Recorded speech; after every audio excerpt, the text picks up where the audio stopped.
Bismillahirrahmanirrahim. Assalamualaikum warahmatullahi wabarakatuh. Selamat sore, salam sejahtera bagi kita sekalian. Salam Om Swastiastu, Namo Buddhaya, salam kebajikan. Yang terhormat rekan-rekan wartawan, pada sore hari ini kembali kami akan menyampaikan update situasi Kamtibmas pada hari Selasa tanggal 30 Juni 2020. Yang pertama terkait dengan penetapan tersangka terhadap saudara JBL. Benar bahwa pada tanggal 16 Juni 2020, Subdit 4 Ditipidum Barreskrim Polri telah melaksanakan gelar perkara berdasarkan laporan polisi nomor LP B097 Romawi 11 2019 Barreskrim Polri tanggal 13 November 2019 dengan pelapor saudara Andrew Darwis dan terlapor saudara JBL dan saudari TSE. Dari hasil gelar perkara tersebut diputuskan bahwa saudara JBL dan saudari TSE statusnya dinaikkan dari saksi menjadi tersangka. Penyidik telah melakukan pemeriksaan saksi-saksi sebanyak 14 orang, kemudian saksi ahli bahasa 1 orang, dan saksi ahli hukum pidana 1 orang.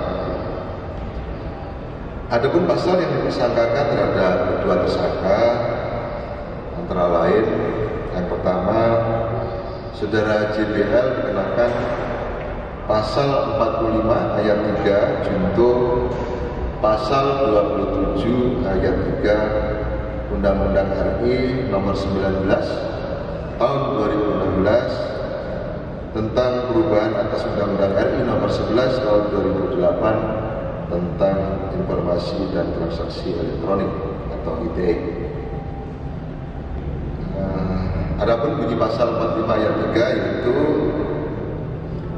setiap orang dengan sengaja dan tanpa hak mendistribusikan dan atau mentransmisikan dan atau membuat dapat diaksesnya informasi elektronik dan atau dokumen elektronik yang memiliki muatan penghinaan dan atau mencemarkan nama baik sebagaimana dimaksud dalam pasal 27 ayat 3 dipidana dengan penjara paling lama 4 tahun dan atau denda paling banyak 750 juta rupiah.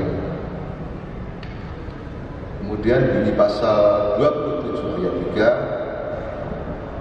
3, setiap orang dengan sengaja dan tanpa hak mendistribusikan dan atau mentransmisikan dan atau membuat dapat diaksesnya informasi elektronik dan atau dokumen elektronik yang memiliki muatan penghinaan dan atau pencemaran nama baik. Kemudian yang kedua, saudari TSE. Saudari TSE dikenakan pasal 310 dan pasal 311 KUHP. Adapun bunyi pasal 310 KUHP yaitu barang siapa sengaja menyerang kehormatan atau nama baik seseorang dengan menuduh sesuatu hal yang maksudnya terang supaya hal itu diketahui umum, diancam karena pencemaran dengan pidana penjara paling lama 9 bulan atau pidana denda paling banyak 4.500 rupiah. Kemudian pasal 311 KUHP berbunyi, jika yang melakukan kejahatan penyemaran atau pencemaran tertulis dibolehkan untuk membuktikan apa yang dituduhkan itu benar, tidak membuktikannya dan tuduhan dilakukan bertentangan dengan apa yang diketahui, maka dia diancam melakukan fitnah dengan pidana penjara paling lama 4 tahun.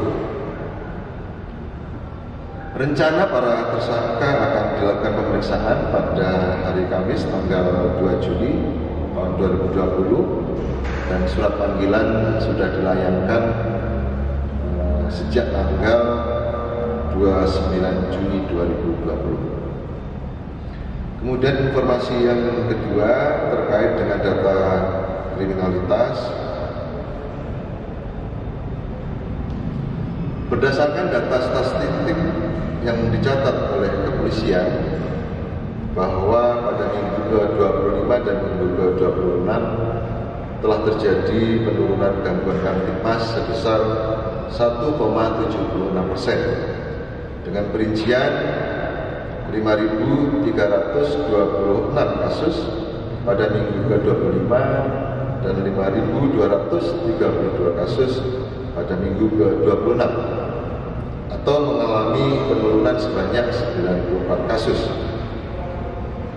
Pada periode ini menjadi catatan kepolisian ada 5 kasus kejahatan konvensional yang jumlah kejadiannya cukup tinggi sesuai urutan, yaitu yang pertama narkotika pada minggu ke-26 sebanyak 718 kasus. Kemudian pencurian dengan pemberatan atau curat pada minggu ke-26 sebanyak 561 kasus. Yang ketiga, penggelapan pada minggu ke-26 sebanyak 365 kasus. Kemudian yang keempat, curanmor roda 2 pada minggu ke-26 sebanyak 177 kasus. Yang kelima, pemerasan dan pengancaman pada minggu ke-26 sebanyak 69 kasus. Kemudian yang terakhir terkait dengan data Lakalantas. Sesuai data yang ada di Korlantas Polri, Lakalantas pada minggu ke-25 dibandingkan dengan minggu ke-26 tahun 2020 terjadi penurunan 276 kejadian atau 18,7% dengan perincian sebagai berikut. Yang pertama, pada minggu ke-25 tercatat ada sejumlah 1.477 kejadian dengan rincian korban sebanyak 1.745 luka ringan, 153 luka berat, 311 meninggal dunia yang diakibatkan dari laka lantas, serta total kerugian material sebesar 2.174.960.000 rupiah. Kemudian yang kedua, pada minggu ke-26 tercatat ada sebanyak 1.201 kejadian dengan perincian korban sebanyak 1.392 luka ringan, 126 luka berat, dan 248 meninggal dunia yang diakibatkan dari laka lantas tersebut, serta total kerugian material sebesar 2.101.700.000 rupiah. Pada periode minggu ke-26 yang menjadi catatan adalah terdapat 5 polda dengan jumlah laka lantas tertinggi, yaitu yang pertama Polda Jawa Timur sebanyak 328 laka lantas dengan perincian 407 luka ringan, 6 luka berat, 70 meninggal dunia, dan kerugian material sebesar 535.900.000 rupiah.